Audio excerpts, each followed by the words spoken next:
Kelangkaan minyak goreng tidak kunjung usai dan antrian pembelian minyak goreng masih terjadi di sejumlah daerah. Bahkan di Berau, Kalimantan Timur, seorang ibu rumah tangga meninggal dunia usai mengantri minyak goreng di minimarket.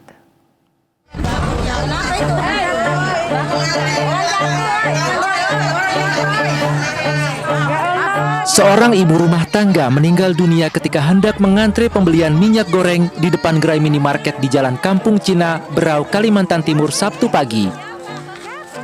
Korban bernama Sandra berusia 41 tahun sempat terjatuh dan kejang-kejang.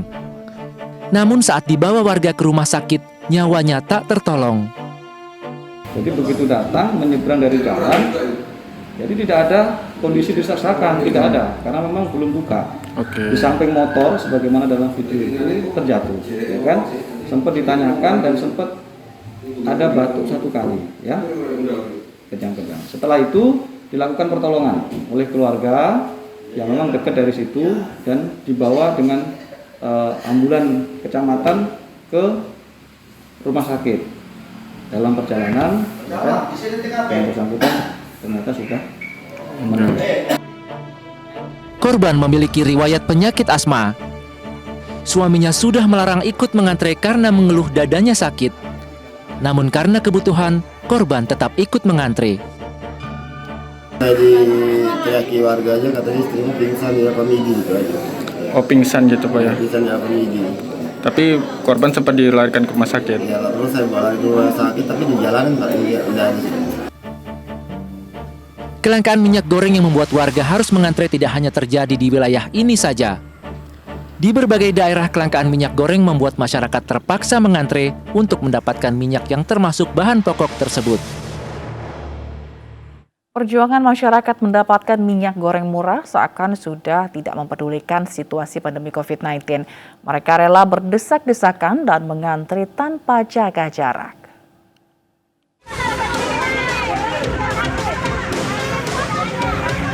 Pagi-pagi sekali, emak-emak ini sudah mengantre berdesakan di pintu sebuah toko di kota Bau-Bau, Sulawesi Tenggara. Mereka berjuang untuk mendapatkan minyak goreng murah yang hanya boleh dibeli 1 liter per orang. Himbauan menjaga protokol kesehatan yang digaungkan selama pandemi sudah dihiraukan. Tak butuh waktu lama, minyak goreng ludes terjual. Hanya tersisa kekesalan dan rasa letih bagi mereka yang tidak kebagian minyak goreng murah. Ini saya lihat ngomel-ngomel, kenapa Bu? Karena tidak kebagian. Oh, ini lagi antri minyak? Sudah selesai, sudah tutup. Tadi datangnya jam berapa? Bukannya jam 9. Bukannya Jam 9. Ibu datangnya jam berapa? Jam 8. Antrean panjang warga tanpa jaga jarak memenuhi sebuah gerai retail di Kota Rantepau, Kabupaten Toraja Utara, Sulawesi Selatan. Warga yang sebelumnya telah mengambil kupon berhak membeli jatah minyak goreng sebanyak 2 liter. Sejumlah aparat kepolisian berjaga agar antrean berlangsung tertib. Namun imbauan menjaga jarak di masa pandemi tak lagi menjadi tugas utama para aparat. Dari Bau-Bau dan Toraja Utara, Andi Eba, Jufri Tonapa, iNews melaporkan.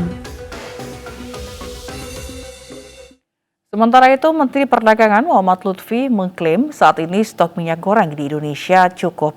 Pihaknya menduga aksi penimbunan dan penyelundupan jadi pemicu kelangkaan minyak goreng di pasaran.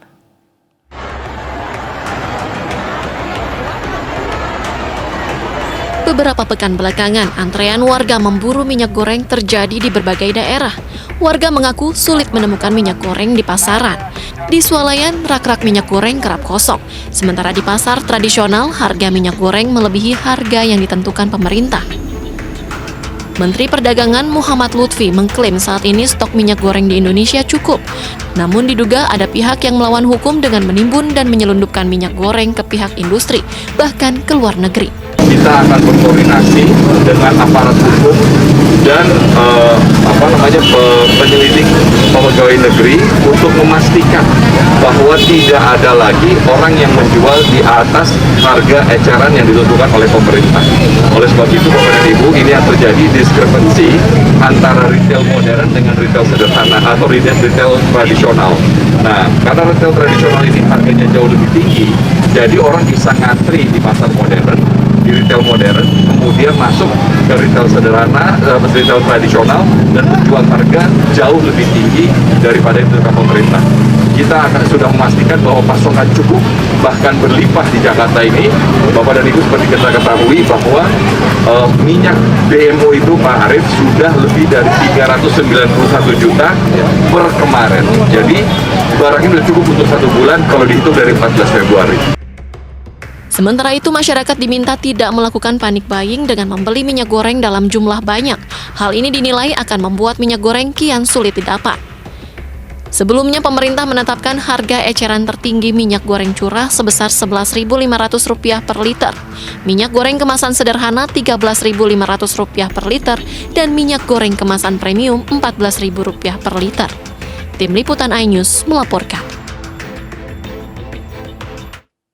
Untuk menarik minat warga mengikuti operasi katarak massal, PMI Kabupaten Tangerang, Banten memberi warga minyak goreng. Warga terutama ibu-ibu antusias mengantar orang tuanya yang lanjut usia untuk mengikuti operasi katarak gratis.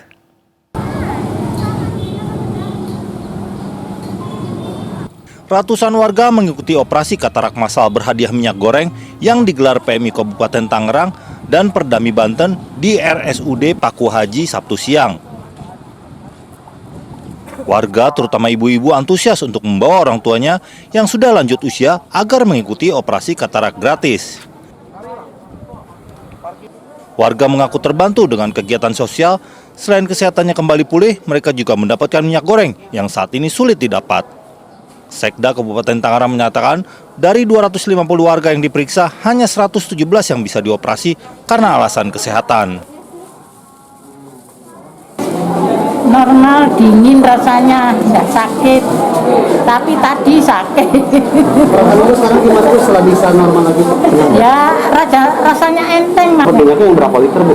Ini 2 liter. 2 liter? Iya. Gimana, Bu? Merasa senang sih, Bu, dapat minyak, Bu? Ya, seneng, Mas. Minyak langka, Minyak langka ini, tapi emang salah satu membantu untuk minyak, Pak? Iya, itu salah satunya untuk meringankan beban masyarakat. Bukan saja mereka bisa dilaksanakan operasi gratis, tapi pulang dari operasi dari rumah sakit ini mereka juga ada yang dibawa ya untuk meringankan beban masyarakat. 204 liter minyak goreng dan paket sembako berisi gula pasir, beras dan tepung terigu disediakan PMI dan Perdami untuk warga. Rencananya kegiatan sosial di sektor kesehatan dan pembagian minyak goreng akan terus dilakukan hingga Ramadan nanti. Dari Kabupaten Tangerang, Banten, Aimarani, iNews melaporkan. Pemirsa, Bandara Soekarno-Hatta Tangerang, Banten dipadati penumpang akhir pekan ini. Mereka kini bisa berpergian menggunakan pesawat tanpa tes antigen dan PCR. Penumpang pesawat mulai menikmati kelonggaran pasca dihapusnya dokumen syarat kesehatan PCR dan antigen. Sejak Sabtu pagi, para penumpang terus berdatangan di Terminal 2 Bandara Soekarno-Hatta. Mereka menyambut baik dihapusnya syarat dokumen kesehatan sehingga memudahkan berpergian dengan pesawat, terutama untuk berlibur dan pulang kampung. Tapi sudah tidak diberlakukannya dokumen kesehatan. Ibu sebagai penumpang gimana? Senang nggak, Bu? Ya bahagia karena tidak ada pembatasan lagi, tetapi tetap waspada untuk tetap menjaga, melindungi diri sendiri juga dari hal yang tidak. Sementara Menteri Koordinator Bidang Kemaritiman dan Investasi Luhut Binsar Panjaitan memutuskan untuk membuka kembali penerbangan internasional dari dan menuju Surabaya mulai hari ini. Keputusan ini disepakati setelah menggelar rapat tertutup dengan Gubernur dan jajaran Forkopimda Jawa Timur.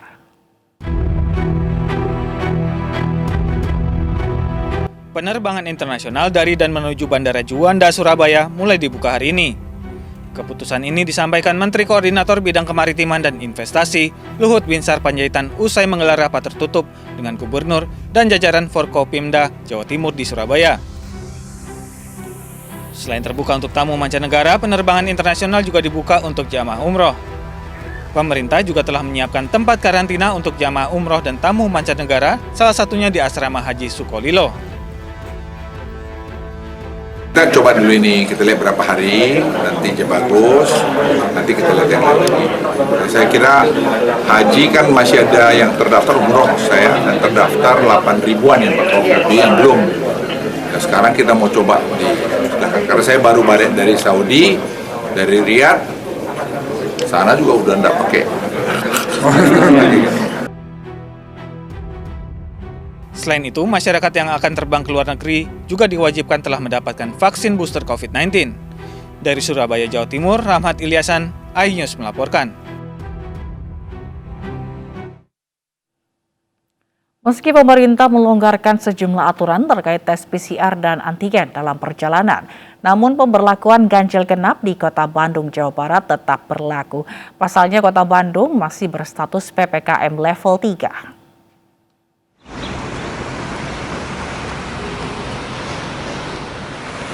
Sistem ganjil genap masih berlaku di 5 pintu tol di Kota Bandung. Meski pemerintah longgarkan sejumlah aturan terkait tes PCR dan antigen dalam perjalanan, namun pemberlakuan ganjil genap di 5 gerbang tol di Kota Bandung masih berlaku. Di pintu keluar tol Pasteur pada Sabtu pagi, 25 kendaraan terpaksa diputar balik oleh petugas. Sistem ganjil genap tetap diberlakukan karena Kota Bandung masih berstatus level 3. Selain itu, sistem ganjil genap diyakini dapat mengurangi mobilitas kendaraan luar kota masuk ke Kota Kembang. Polrestabes Bandung dalam ini Getal Pasteur semuanya masih berjalan sesuai dengan aslinya. Dari awal perintah tetap melaksanakan. Kenapa? Untuk Kota Bandung khususnya kaitan levelnya, kaitan pandemi masih tetap level 3. Lomba renang. Di mana, Mas? Di Ciwidey Soreang. Mas sendiri dari mana nih? Bogor. Dari Bogor. Tapi udah tahu ada ganjil genap. Kirain udah enggak karena udah kendor. Tapi ya udah nggak apa-apa. Kebijakan ganjil genap akan terus diberlakukan sampai Kota Bandung berada di level aman. Dari Bandung, Jawa Barat, Ervan David, iNews melaporkan. Menteri BUMN Erick Thohir mengecek kesiapan sirkuit Mandalika jelang gelaran MotoGP yang semakin dekat. Erick Thohir memastikan segala pengerjaan sirkuit telah tuntas dan siap menggelar MotoGP. Doorstopnya di mana ya, Pak?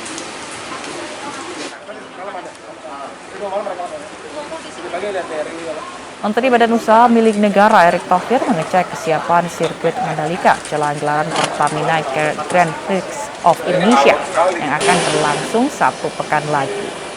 Infrastruktur yang kini masih dalam pengerjaan yaitu 360 atau 360 dan ditargetkan dapat selesai menjelang pertandingan yang akan berlangsung pada 18 hingga 20 Maret 2022.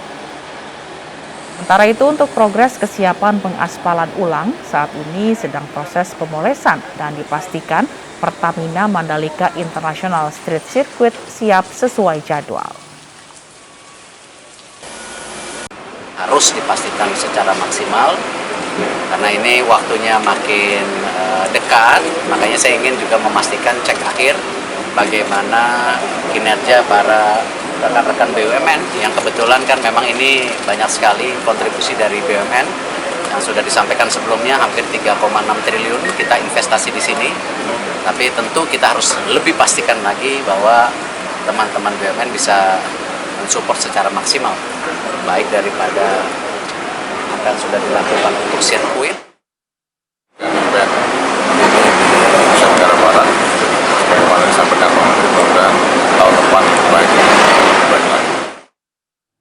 Menjelang musim balap MotoGP, puluhan anjing liar di kawasan ekonomi khusus Mandalika dikandangkan.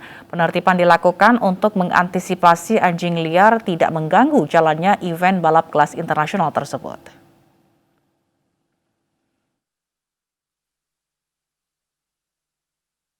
Petugas gabungan BKSDA NTB menangkap puluhan anjing liar di kawasan ekonomi khusus Mandalika, Lombok Tengah. Penangkapan anjing liar ini dilakukan dengan cara dilumpuhkan dengan suntikan obat bius ke tubuh anjing agar mempermudah penangkapan sebelum dibawa shelter hewan untuk dikandangkan. Sebanyak 50 ekor anjing berhasil dikandangkan. Penangkapan akan terus dilakukan petugas karena jumlah anjing liar di kawasan Mandalika diperkirakan berjumlah ratusan ekor. Jadi kami bekerja atas nama BKSDA Lombok Tengah ini jadi untuk mengevakuasi anjing yang ada di sini. Sebenarnya populasi di sini ada lebih dari 500 ekor. Tapi yang kita fokuskan sekarang ini untuk MotoGP ini kurang lebih 100 ekor. Jadi kita yang di sekitar sirkuit. Dan BKSDNTB menjalin komunikasi untuk melakukan evakuasi terhadap satwa-satwa anjing liar yang ada di TDC dan sirkuit Mandalika.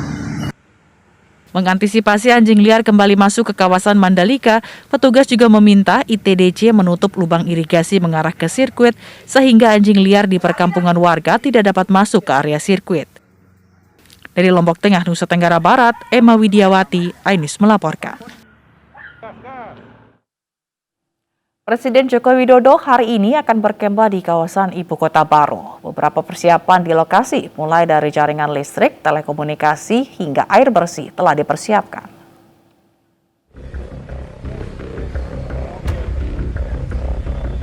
Beginilah kondisi lokasi yang akan dijadikan tempat berkemah Presiden Joko Widodo yang direncanakan digelar 13 sampai 14 Maret. Jaringan listrik, telekomunikasi, hingga air bersih juga telah dikebut pengerjaannya. Hingga saat ini, sejumlah pekerja terus melakukan pengerasan jalan dan melakukan pemasangan paving block di titik nol atau geodesi Ibu Kota Negara Baru di Desa Tengin, Kabupaten Penajam Pasir Utara. Rencananya, seluruh gubernur dari 34 provinsi ikut diundang ke IKN, tapi hanya 5 gubernur yang ikut berkemah bersama Jokowi. Nah, sejauh ini belum ada, masih sesuai informasi yang dari awal. Jadi, rencana posisi atau lokasi kemah Bapak Presiden beserta jajaran terkait itu berada di calon Istana Negara, di titik calon Istana Negara. Dan itu tidak di posisi titik nol geodesi berarti Pak ya? Nah, insya Allah bukan. Iya, insya Allah bukan. Karena sepertinya Bapak Presiden menginginkan situasi atau suasana alam yang memang masih terjaga asri.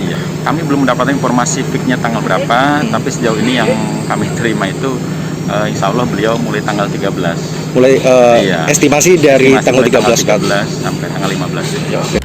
Di lokasi kemah nantinya dilangsungkan prosesi ritual adat yakni pengisian kendi Nusantara di lokasi IKN. Gubernur yang hadir dalam acara diharuskan membawa tanah dan air dari daerah masing-masing.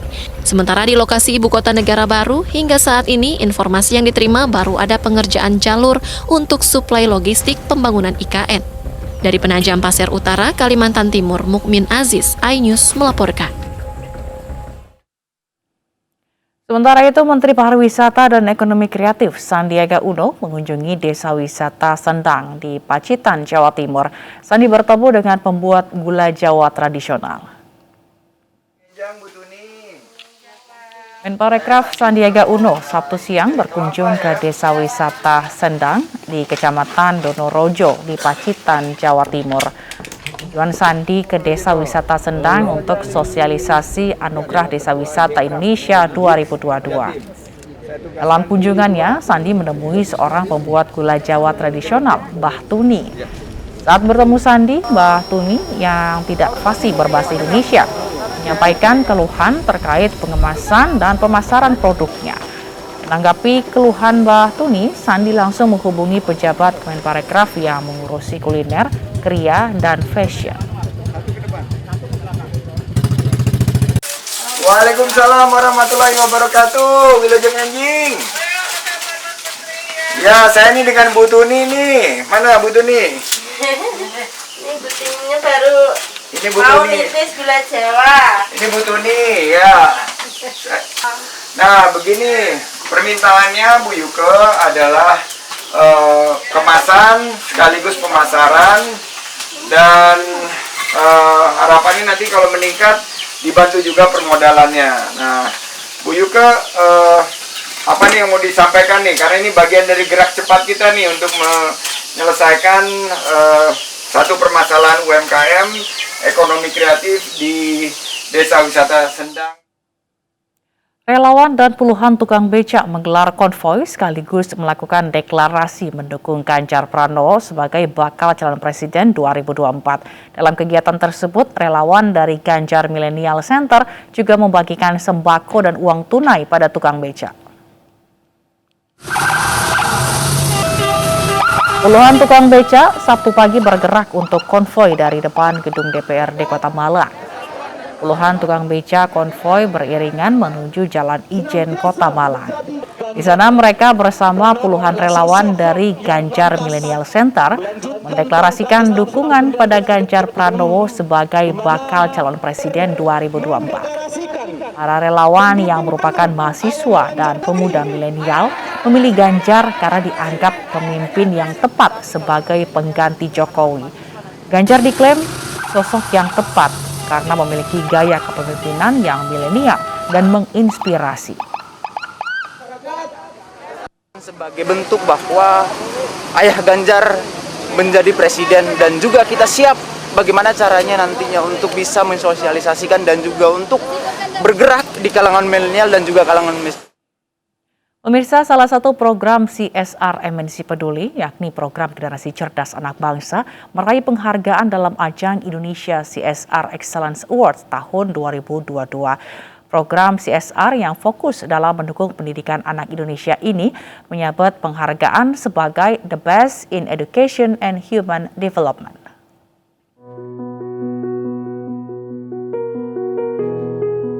Membangun generasi penerus bangsa yang berkualitas merupakan salah satu fokus dan tujuan dari MNC Peduli. Melalui program Generasi Cerdas Anak Bangsa, MNC Peduli mendukung pendidikan anak-anak Indonesia dengan berbagai macam kegiatan bakti sosial. Seperti meningkatkan literasi anak-anak Indonesia dengan pemberian peralatan belajar mengajar, melakukan pemeriksaan gizi balita dan ibu hamil, serta penyuluhan antisipasi stunting. Untuk di 2021 ini, MNC Peduli fokus di beberapa bidang, dan salah satunya adalah di pendidikan. Dan kita memberikan beberapa kegiatan sosial di bidang pendidikan di berbagai daerah di Indonesia. Upaya yang dilakukan oleh MNC Peduli ini mendapat apresiasi dalam ajang Indonesia CSR Excellence Award tahun 2022. MNC Peduli meraih penghargaan sebagai The Best in Education and Human Development. Ya, ini kan eranya human capital ya. Era talenta itu penting sekali karena apa yang harus dilakukan, kita tidak mau generation loss ya. Ya, generasi Z, generasi Y ini yang penting untuk didorong terus. Nah, mudah-mudahan MNC bisa mendorong itu. Ya, era talenta dan human capital itu penting sekali. Kami harap program ini terus berkelanjutan dan bisa lebih meningkat lagi dan merambah ke seluruh Indonesia sehingga apa yang menjadi beberapa permasalahan baik mengenai edukasi dan sebagainya bisa dibantu oleh MNC Group. Melalui program Generasi Cerdas Anak Bangsa, MNC Peduli berkomitmen akan terus mencerdaskan anak-anak Indonesia sebagai generasi penerus bangsa. Dari Jakarta, Yasmin Atania, Eri Nugraha, iNews melaporkan.